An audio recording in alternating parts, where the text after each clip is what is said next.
The Neverland had always begun to look a little dark and threatening by bedtime.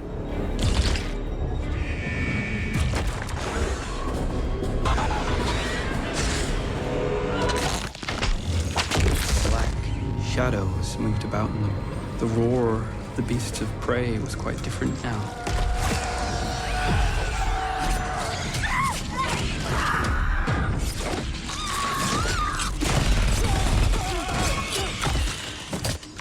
Above all, you lost the certainty that you would win.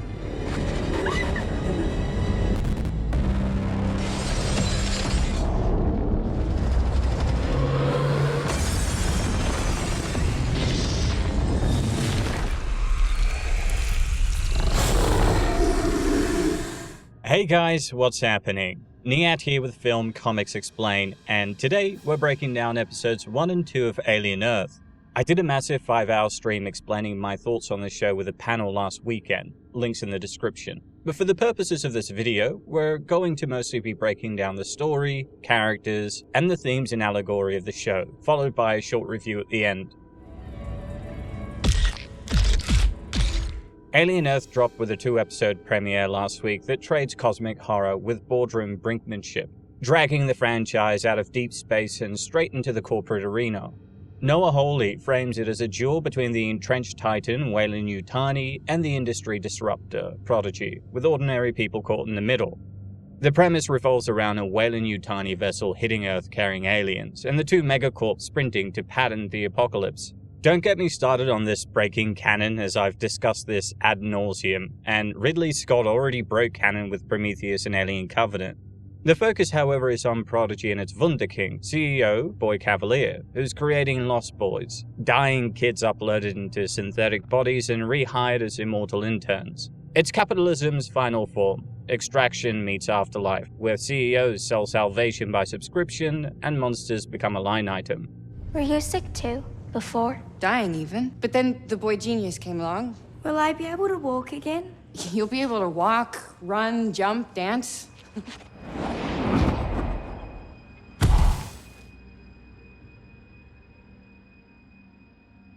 Humanity's bid for immortality arrives as a three-way arms race. First are cyborgs, people upgraded with hardware until biology becomes the limiting factor. Then come the synthetics, fully artificial minds wearing human shapes. Finally, there are hybrids, synthetic bodies imprinted with a copied human consciousness. Whichever path wins won't just reshape medicine, it will decide who owns the future. In a universe run by corporations, the technology that conquers death also conquers markets, labor, and the definition of what still counts as human. The series declares this thesis from its very first frame. An austere electronic chirp, evocative of the Nostromo's machinery, cuts to silence, and the title assembles itself piece by piece, echoing the iconic reveal from Alien. The sound design and title cadence announce a lineage of industrial dread while signaling a new contest, not just human versus creature, but competing blueprints for immortality, each with a different price tag and moral cost. In that light, the opening is a mission statement. The past is the tone, the future is the battlefield, and the prize is nothing less than eternity, patented and packaged. We did something nobody thought was possible. We ended death. The series is set in 2120, 2 years before the events of Alien. Early publicity wavered about the timeline, but on screen the date is unambiguous. We meet Weyland-Yutani's deep space research vessel, the USCSS Magino, limping toward the end of a 65-year mission. When the story begins, the ship is skirting Saturn, still 4 months from Earth. The crew rouses from cryosleep, long enough to sketch the world they're returning to, a planet effectively run by 5 corporations. Weyland-Yutani, Lynch, Dynamic, Threshold, and the newest of them, Prodigy, helmed by a precocious boy wonder. Power on Earth has consolidated, and the people with the patents set the rules. Boy Cavalier. That's the one. Youngest trillionaire ever. Then the Magino starts failing in all the familiar ways. Chief Nag reports dead communications, corrupted logs, and a ship bleeding fuel. He dispatches Weyland-Yutani security officer Morrow and the synthetic Tang to a power unit that needs shutting down before the Magino turns into a cold tomb. In the ensuing triage, Shmuel argues they should scrap the onboard zoo, the collection of specimens that give him the creeps. Things give me the creeps. Yeah, me too. Specimens are the mission. Science Officer Shibuzo pushes back and Morrow draws a line. The specimens are the mission, like it or not. Shmuel's parting grumble about how many people died acquiring them lands like a quiet indictment. And for what? So the company can put shit into our breakfast cereal to control our minds? Down in the lab, the tone hardens. The science officer resumes her work alone, watched by a tentacled eyeball ringing with irises like a living surveillance array. She drops a dead rat into a sealed cylinder with a slug-like organism, while elsewhere the human crew returns to cryo. And in a liquid tube, a facehugger twitches one leg. It's a small movement with a big implication. Corporate agendas may frame the mission, but biology will decide the ending. The USCSS Magino is the series' harbinger. Unlike the grungy ore-holer aesthetic of the USCSS Nostromo, the Magino is a different class of ship, yet its interior deliberately echoes Alien's visual language. The mess hole's sterile geometry, the humming cryo bay, the tiered bridge, even the quiet chamber where Morrow confers with Mother. On Earth, the action shifts to Prodigy's Neverland Research Institute, an island campus that wears its references proudly. Neverland isn't just a cute label, it's the thesis for Boy Cavalier's empire. Eternal youth, curated innocence, and the ruthless logistics required to maintain both. The Peter Pan motifs thread the setting, the science, the plot, and the characters. It's not so much themes and allegory as it is the foundation of the series.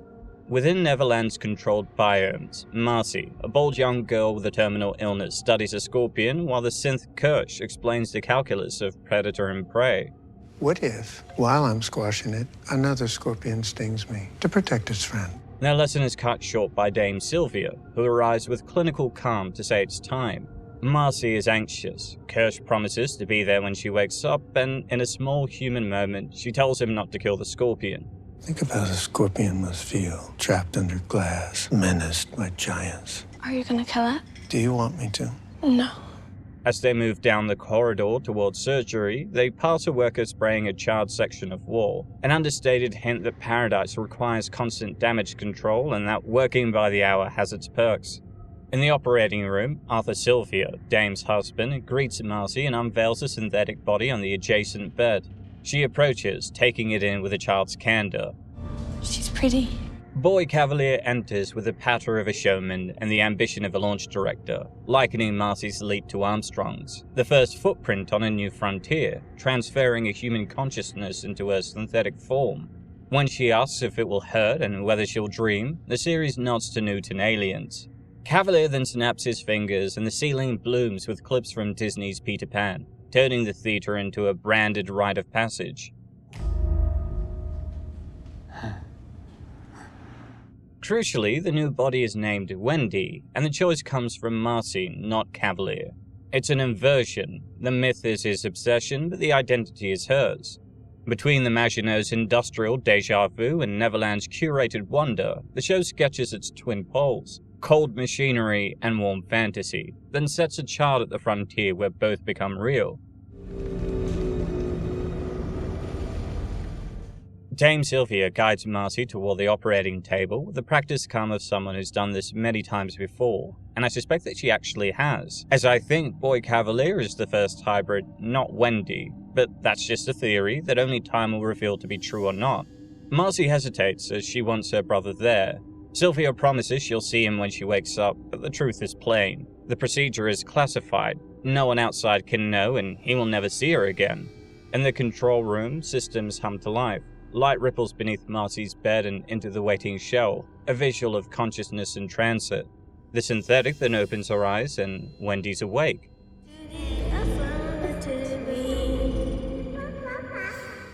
Freed from illness, Wendy experiences Neverland as if it were built for her, because it technically was. She answers Dame Sylvia's call from a cliff, leaps down with effortless grace, and turns the summons into a race no human could win.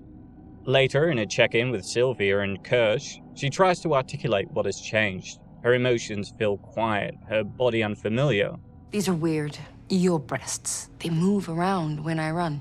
Without hormones, her development is simulated, and Sylvia suggests accelerating those parameters to help her adjust. Boy Cavalier isn't in the room, but his presence is. He watches the session remotely, measuring the miracle he's engineered. Sylvia places a stuffed toy in Wendy's arm and gives her a role as much as a task. New children are arriving and they will need guidance. Can you be a big sister? Wendy nods, and in the hydroponic garden she demonstrates what a new body can do, while answering questions with disarming frankness. She was dying, she tells them. Now she's the forever girl. Why only children? Because adult minds are too fixed, too complex to survive the transfer. When a girl asks when they get to go home, Wendy doesn't flinch. You don't. All the while above them, Cavalier continues to observe, curating wonder with one eye and compliance with the other. One by one, the newcomers follow Marcy's path. Each lies beneath a canopy of projected clouds and clips from Peter Pan, while their consciousness migrates into adult synthetic forms. It's ritual as much as surgery, a fairy tale draped over a frontier of bioengineering. At night, the children, now lost boys, in name if not in spirit, retreat to their rooms, and Cavalier reads J.M. Barrie aloud over the internal feed. In Neverland, stories are not just comfort, they are instruction manuals for eternity. It is the nightly custom of every good mother to rummage in their minds and put things straight. Wendy discovers that the screen in her room is less a monitor than an extension of her will. With a touch, it shows her Joe Hermit, her brother, arriving at the family home where he rents a room. He's working as a medic for Prodigy soldiers, and he believes his sister is gone. They told him I died. Wendy tells her stuffed companions. In the control suite, Arthur Sylvia watches the feed, astonished by how she seems to summon exactly what she wants to see with a gesture. She's watching the brother again. Alien Earth wears its Peter Pan fixation on its sleeve, and the parallels do more than wink. They organize the story's world. Boy Cavalier is your Peter Pan, a barefoot boy genius who refuses the ordinary arc of growing up and instead builds an island where childhood can be preserved, curated, and improved. He christens his island the Neverland Research Institute, stocks it with children reborn as adults who never age, and reads J.M. Barrie to them at night. During the transfer ritual, he even floods the ceiling with clips from Peter Pan. Story is sedation, brand is benediction. The message is blunt. In Prodigy's Neverland, wonder is engineered and eternity is a product. I came to listen to the stories. My stories? But they're all about you. Of course. That's why I like them. For once in my life, I want to climb to the top of the mountain and debate with someone who blows my mind. Wendy literalizes the mothering role of Wendy Darling. She counsels frightened newcomers, demonstrates what a hybrid body can do, and states the rule that defines this Neverland. You don't go home. That's a deliberate inversion of Barry's tale, where children can return if they choose. Here the choice is gone, forever is compulsory. Around her are the Lost Boys in name and temperament, Slightly, Smee, Curly, Nibs and Tootles, retained from Barry but remixed. Notably, Smee flips sides. Hook's amiable henchman becomes one of Wendy's squad, a role reversal that underlines the show's theme of repurposed myth. I bring your mother to tell you stories. Mother? Who wants to ride? Me. Wow. If Cavalier is Pan, Morrow is the story's Hook, a hardened enforcer with a private line to Mother, and a personal code sharper than company policy. Where Hook vents with etiquette and venom, Morrow wields NDA-grade pragmatism and a stun gun, but the dynamic rhymes, adult authority circling, testing, and ultimately clashing with Neverland's dream. That cursed beast liked the taste of me so well, he's followed me ever since. Oh, shit. These creatures, they are my life's work, and I'm gonna get them back. The Xenomorph is TikTok the crocodile, upgraded from metaphor to nightmare. In Barry, the crocodile announces itself with a clock. Here, Wendy's enhanced hearing picks up a distorted high-frequency buzz whenever the creature is near, a technological echo of the tick that terrified Hook. The beast stalks corridors, erupts from hiding, even masquerading as a statue, and punctures Neverland's fantasy with brutal regularity, the living reminder that time and death still hunts.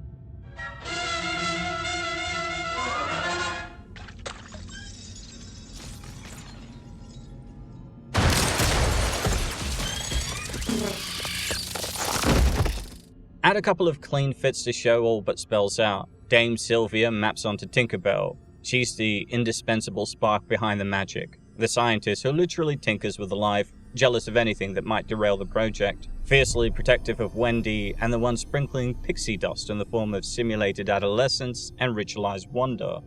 I want my brother. I told you can see him when you wake up. Just a little bit of pixie dust. By contrast, Joe Hermit is Wendy's younger brother analog. Think Michael Darling, whose wide-eyed courage and peril galvanize Wendy's arc and drag the big sister out of theory and into action.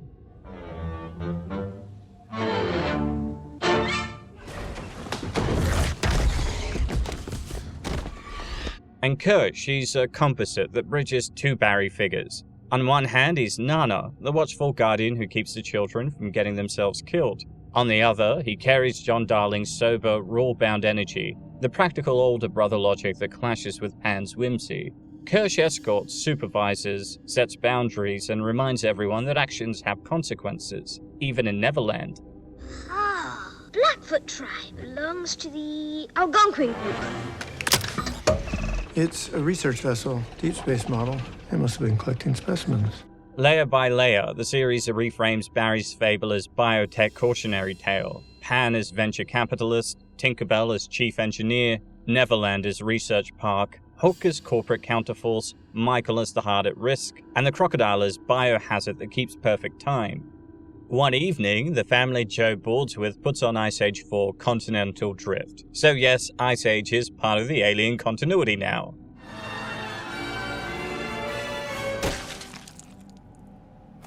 Sid! The film jolts shared memories. Joe recalls watching it with his little sister, while Wendy echoes the same scene from her room, trading lines across the divide. Or face my fury! Joe says with Captain Gut. Face your fury what? Wendy replies with Sid. They smile at the same joke before she whispers goodnight Joe, and the screen fades. In flashback, their father is actually played by showrunner Noah Hawley.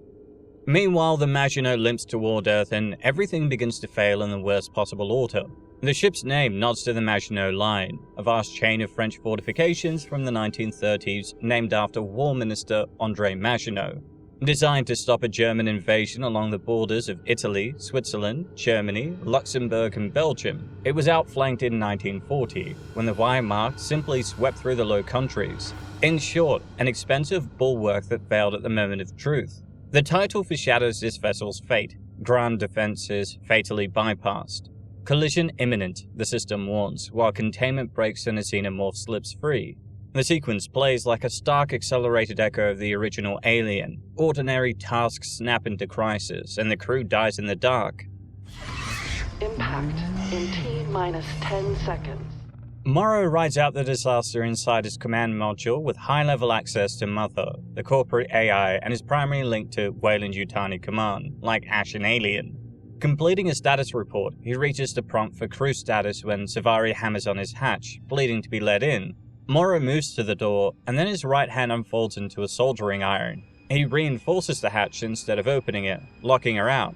As Savari is taken by the creature, he answers the prompt with clinical finality. The crew are dead. The Xenomorph turns its attention to breaching its office. Morrow then transmits the report and drops through the access into the impact room beneath his station. Collision imminent becomes a metronome of doom, ticking down to a 10-second count. The Maginot clips a docking structure at a space station in lunar orbit, then slings toward Earth. It's not the gateway station we saw in Aliens, a different facility entirely, but the implication is that maybe Gateway is what gets built to replace the wreckage the Maginot leaves behind. The Xenomorph that escapes here remains partly a mystery. We haven't seen the host that Bourne did, but its movements are kind of odd. It spends long stretches on all fours, echoing the creature in Alien 3, whose gait changed because it came from a non-human host, a cow or a dog, depending on the cut of the movie you've seen. The posture suggests a similar origin and a different style of hunt, faster, lower, and built for sudden bursts.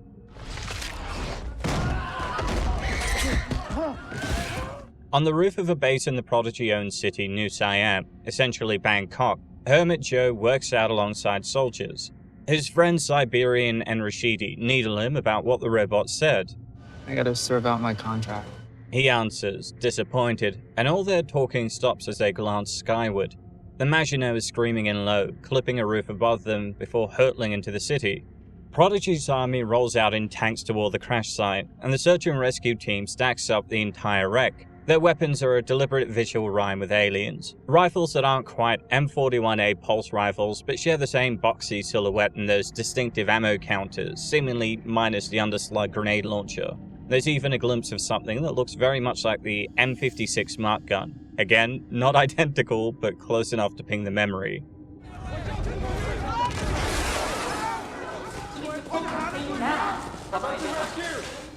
Hermit moves with the soldiers, trying to funnel panicked civilians away from the building and toward the medic tent. The Magino's ignition is still alive, even though its nose is buried in the ground floor of the structure. From the layout of the ground floor and first sublevel, bolts of fabric, racks, machinery, the place reads like a clothing store or factory. From the sublevel, the team gets a clear view of the submerged hull before pushing in. The boarding party, Rashidi, Siberian, Hermit, Cortez, Hoyt, and Niyat enters the ship, the echoes of failed fortifications and four-legged predators trailing them in the dark. At the same time, Morrow cuts himself free from the impact chamber and forces a path toward the cockpit, stepping past the bodies scattered throughout the corridors. At a console, he records a terse update to Weyland-Yutani leadership. The status of the cargo is unknown, he's heading to the armory, and intends to deal with a boarding party. Mother, this is Morrow. Status of cargo unknown. Back on Neverland, Dr. Arthur Silver runs fresh tests on the hybrids and confirms they can perceive tones beyond normal human hearing. As the lab feed cycles, activity flares on the monitors, commotion and New Siam. Wendy then ignores him and pulls the footage onto a screen and isolates a familiar face, Hermit. Elsewhere on the island, Boy Cavalier receives a briefing about what's happening from his chief lieutenant, Adam Ines. The meeting is interrupted when Wendy bursts in, Kirsch close behind trying to head her off. While the men debate strategy, Wendy cuts through with, We can do it. They press her on the urgency, and Kirsch explains Hermit is her brother. Cavalier then studies Wendy with open curiosity at how human she seems. I am human. She answers. He suddenly hurls a baseball across the room. She snatches it out of the air with impossible speed and lobs it back, gentle and precise. Decision made. Cavalier turns to Adam. Send them. Let's see how they handle the stress. Adam pushes back. These are prototypes. Losing one isn't an option, but Cavalier assigns Kirsch to supervise and confirms with Wendy that she and the others can follow orders. In Neverland's common room, the other Lost Boys are sprawled together, trading memories of their former lives and wondering aloud whether they can die at all when Wendy barrels in with news. A new life or death rescue is on. Doubts vanish. They suit up, file to the pad and board a transport bound for New Siam. Peter Pan names on their lips, orders in their ears, and a very real test waiting beyond the water. You can follow orders, right? Sir, yes, sir. Cutting back to the Weyland-Yutani ship, Morrow moves through the Magino's corridors, stepping past the bodies of his crew. When he hears voices around the corner, saying search and rescue, he slips into cover and keeps to the shadows.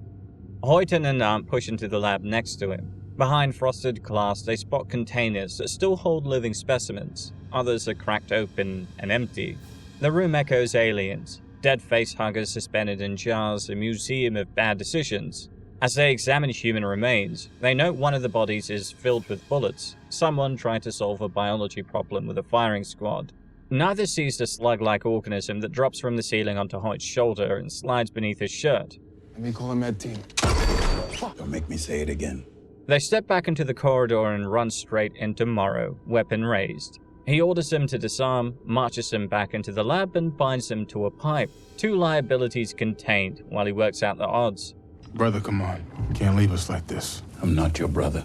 Meanwhile, Hermit, Rashidi, and Siberian reach the cryo bays. Several of the Magino's crew lie dead in their pods. One woman's abdomen is torn outward, as if something punched a tunnel through her ribs to daylight. Hermit studies the clotted blood and estimates she's been dead about a week. A smeared trail of blood leads away from the shattered pod, and they follow it deeper into the ship. Over it all, the score threads a blunt, brazen horn motif that evokes Jerry Goldsmith's Alien. Back in the lab, Hoyt and Niyat call for help, but their comms go unheard. Hoyt fishes for a boot knife, writhing against the restraints, just enough movement to anger whatever's under his shirt. The creature whips up and strikes his neck. Blood floods into its expandable abdomen as his body slackens. At the same time, an ant panics, goes silent as a second bug lands and dispatches him the same way. In the air en route to New Siam, Kirsch watches Wendy with clinical curiosity. He sketches a grim primer on evolution. Humans once existed as prey, reached the top of the food chain, and death still waits. Bigger or smaller, something would eat you if it could. To be human is to die, he concludes. My brother is not gonna die. Wendy answers. Of course he will, Kirsch replies. Injury, illness, old age, they all do. But Wendy rejects the premise and sets her own. Save Joe first, argue metaphysics later, which might indicate that she plans to turn him into a hybrid as well. If I'm not human, what am I? Whatever you want to be. Episode 2 begins with Hermit pushing deeper into the wreck of Weyland-Yutani's Magino with soldiers Siberian and Rashidi, calling out for survivors as the hull groans around them. On a console, they note incident code 1562, a new wrinkle in the show's lexicon that crucially flags alien involvement. Before they can process it, the ship shifts violently and sinks further into the building it pierced. The trio decides to bail, jumping back onto a shattered floor to regroup, unaware the Xenomorph is following them out. Let's move. Hey. Back on Prodigy's Neverland research island, Boy Cavalier drops by Dame Sylvia's office. Her priority remains the mental and emotional stability of the Lost Boys. Cavalier, ever the visionary with an ego to match, admits his real endgame is more personal than humanitarian. He wants hybrids who can outthink him, finally giving him a peer worth talking to, a backhanded compliment delivered to the scientists across the desk. Sylvia doesn't blink. But if they don't stay human, then what do we win? She asks, pinning the ethical heart of the project in a single line. Meanwhile, the Lost Boys' transport streaks toward Prodigy City. Wendy watches the skyline with tight, anxious focus while slightly wonders, half curious, half afraid, whether they're about to see dead bodies. Wendy confides that her brother is somewhere inside the wreck and begs slightly to keep it quiet. He agrees and almost immediately passes the news to Smee. In the cockpit, Kirsch cuts through the chatter and announces they're on the final approach.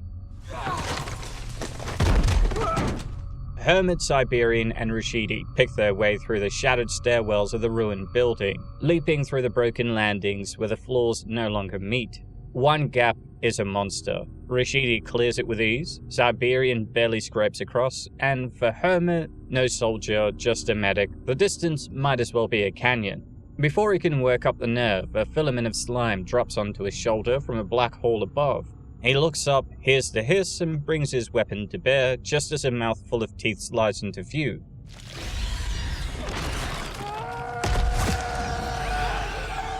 Instinct takes over and Hermit jumps, late but lucky, dodging the strike only to miss the far edge and crash a level below his squad mates. The Xenomorph, however, drops after him. He sprints down a corridor for the elevator, the creature carving long scratches in the walls as it closes the distance. The doors bite shut a heartbeat before impact. Safe for now, but his arm is bleeding, and his radio may as well be a brick. No one answers as the car rattles upward. There's a creature. He's loose, approximately 8 feet tall.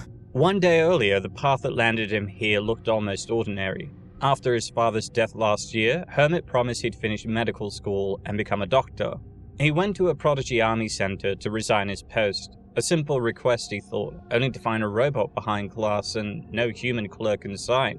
The terminal informed him he still owed 7 months and refused to escalate to a person. Frustrated, he slipped into the joke he'd just heard rewatching Ice Age 4. Have a heart.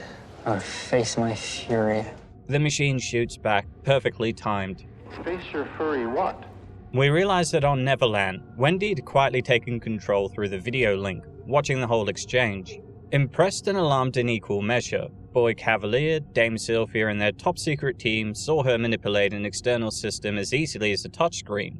Despite controlling the machine, Wendy actually denies the resignation, worried about never seeing her brother again.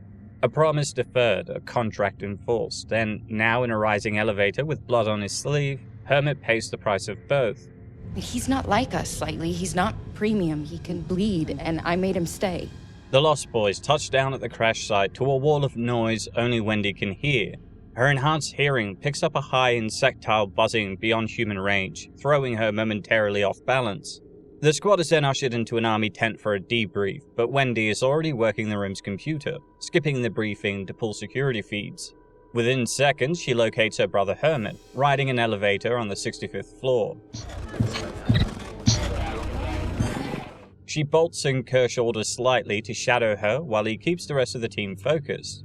Back on Neverland, Boy Cavalier surveils everything, including a live tap into Wendy's point of view through her synthetic eyes.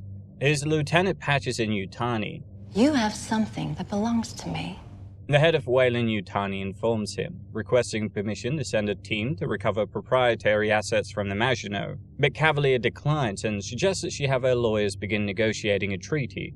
Once the call ends, the mask begins to slip. He tells Adam, almost giddy, I want what's on that ship.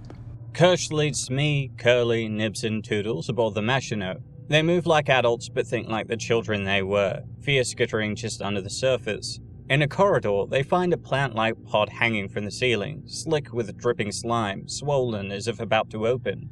Tootles, the would-be scientist, wants to study it. Curly's instinct is simpler, destroy it. Kirsch, however, splits the difference, sending Smee, Nibs, and Curly to locate gear that can contain a pod for analysis.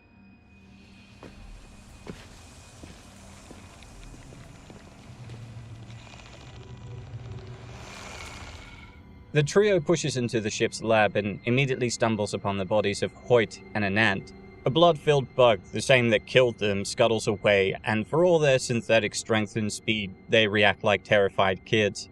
Then the room gets worse. A cat writhes on the floor, its eyeball drops out, and the eye itself sprouts tentacles. The iris splitting into many to see in every direction. It leaps at Nibs, however, Smee snatches a tin basin and slams it down, pinning the tentacled eye to the deck while the others manage to catch their breath. Don't! It's fast. Meanwhile, Wendy and Slightly track Hermit's path to the corridor where he entered the elevator. The walls are raked with deep gouges, so large that they begin joking they look like bear marks. Then Wendy freezes as that unnerving high buzz she alone can hear ripples throughout the air again. By the door, they find Hermit's backpack, set beside a slick puddle of slime. Are those scratches? Like fingernails? Like claws. Bear claws. Whoa. That is a bear. Hermit himself arrives at a penthouse level dressed like a showroom, polished stone, an elegant lobby, and a looming black statue at its center. He links up with another soldier, Bergenfeld, and asks if any large animals have been spotted. Bergenfeld hasn't seen any. He's been clearing apartments and reports the entire floor secure, except one. Behind that door, a full Regency-era dinner party is in progress. The host, pompous and unflappable, insists that if evacuation were truly necessary, Boy Cavalier would personally inform him before slamming the door. They're having a dinner party. There's a spaceship in the lobby. Unfortunately, as Bergenfeld turns, the Xenomorph uncoils from its hiding place on the statue. Hermit barely manages a warning before the creature hits, dragging Bergenfeld across the lobby while his rifle spasms and sprays rounds into marble and glass. The host flings his door open to lodge a noise complaint when the alien slips past him into the apartment and butchers the entire party.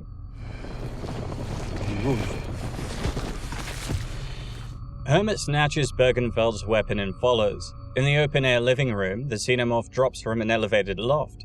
It's pretty much over for Joe until a laser snaps across the room and the alien collapses. Hermit looks up to see his savior, Morrow. He starts to thank him, but Morrow floors him with a compact electro-stunner, dropping Hermit where he stands. Working quickly, Morrow begins spraying the alien with a white compound that hardens into a cocoon, then drags the sealed carcass back toward the hole. Sir, you need to leave the building now.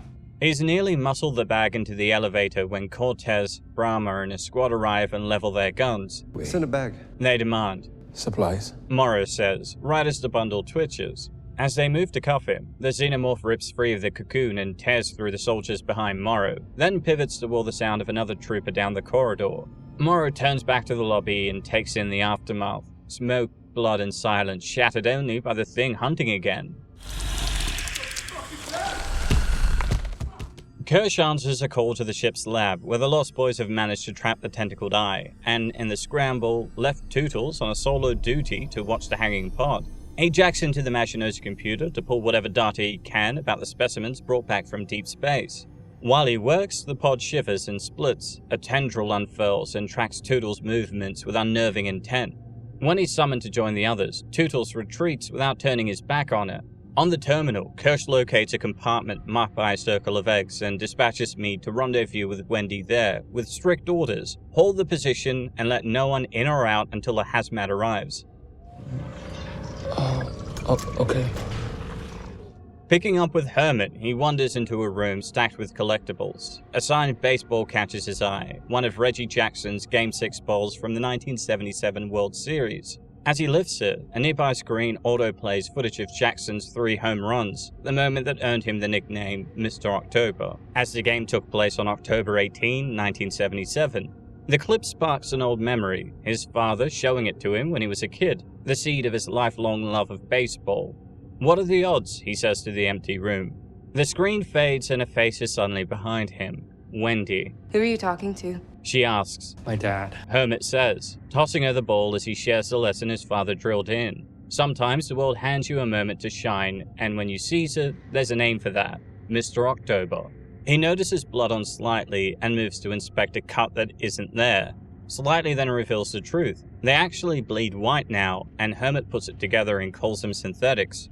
Slightly bristles, they don't like that word, much as Bishop preferred artificial person and aliens. But their reunion is short-lived. Kirsch pings Wendy, ordering her forward to help secure cargo. She pushes back and Hermit overhears Slightly mutter that they're not children anymore. Wendy then turns to Joe, asking him to come with them, as there may be people who need a medic. Can it wait? These are invasive species. We don't lock them down, they could escape. Yeah. Wendy. Yeah, okay, keep up. Re-entering the Magino, Hermit asks Slightly what he meant when he said that they weren't children anymore. Slightly can't resist boasting. They were sick kids who were given these big new bodies. He adds that his name used to be Arush, and that Wendy's was once Marcy. My sister's name is Marcy. Hermit blurts. That's your sister. Slightly declares, too fast for Wendy to stop him. She then sends him away, frustrated that he's revealed what she wanted to say herself. Wendy then turns to her brother and reveals that she found him and had been watching him on the screens. She tells him how she's seen him help people, but Hermit struggles to reconcile that with the fact that he went to his sister's funeral. Wendy explains that a boy genius promised their father he could help Marcy, but it had to remain secret. Who's this boy genius? Hermit asks. His name is on your uniform. Wendy responds. As they move deeper into the ship, Hermit demands proof, details only Marcy would know. Wendy answers each one, and the resistance drains from his face. They embrace, Hermit sobs with relief, while Wendy, stuck in a body that can't cry, simply holds on. They rejoin Slightly at a chamber marked by a ring of eggs. The clutch is bathed in that familiar blue mist longtime fans will recognize from the derelict on LV-426, originally presented as a protective alerting field generated by alien technology in Alien. Here and in Alien Romulus, it doesn't logically belong, but it functions as a deliberate nostalgic cue. I heard the sound of metal bending like the ship's about to fall. One egg stirs and Hermit leans in to inspect it, just as its mother strikes. The Xenomorph then hits him full force, driving both of them through a rupture in the ship's hull and out into the building beyond. Wendy shouts at Slightly to stay there, then runs after them, hurling herself after the brother she's only just gotten back. Stay safe. Guard the omelet. No. Here's a short version of a long sigh. Alien Earth looks terrific, swings for big ideas, but manages to kind of feel like a derivative remix that can't decide what it wants to be. It opens with a misdirection, grimy corridors, retro-futurist consoles, a wailing new tiny ship holding specimens, as if we're about to relive the claustrophobic terror of 1979. Then it skips several essential steps. The crew already has xenomorphs and facehuggers, as well as other creatures on board, kills everyone on board, and hard cuts to an on-the-nose Neverland run by Boy Cavalier, who uploads dying children into adult synthetic bodies. At the same time, on Earth, a swarm of colonial marine wannabes mills around a spectacular city crash sequence, and the show's identity crisis really kicks in. The pitch does sound provocative. Transhumanism, immortality, 5 megacorps ruling a Blade Runner-style planet. But the execution keeps defanging itself, and the poor dialogue and character work makes me wonder if the writers have the skill to pull this off. Making your core cast superhuman children blunts the horror. If Wendy and the Lost Boys can tank damage on cue, the Xenomorphs become traffic, not terror. And instead of letting dread accumulate, the poor editing keeps releasing pressure with quips, lectures, and winky reference in strange crossfades. The result is museum tour with jump scares, noisy, and weirdly risk-free. Whereas the first 3 Alien movies put characters front and center, here characters are concept first, people second. The one genuinely magnetic presence is Morrow, a coolly ruthless company cyborg who hints at a darker, smarter show the script rarely lets him anchor to.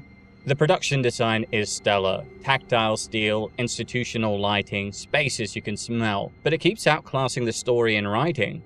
The camera favors coverage and clean geography over suffocating POV, diluting the fear, while the editing leans on scene transitions like someone just discovered them. It has gorgeous surfaces, intermittently gripping sequences, and a couple of standout actors. But that can't mask an 8-episode opener that's slow, over-edited, and thematically incoherent. Alien Earth wants to be the smart, modern reinvention. So far, it's a beautiful safety demonstration where none of the main characters are allowed to bleed. I'll definitely keep an eye on it in the hope it chooses a lane, but right now, it's a disappointment. But of course, I'd love to hear your thoughts on the show so far, so please let me know in the comments below. You were filthy and your lip was bleeding. What did you say? I am mad to them. You were 7. Christmas morning, what did you say? I still don't think my big toe looks like my thumb. What you just said is one of the most insanely idiotic things I have ever heard. Everyone in this room is now dumber for having listened to it.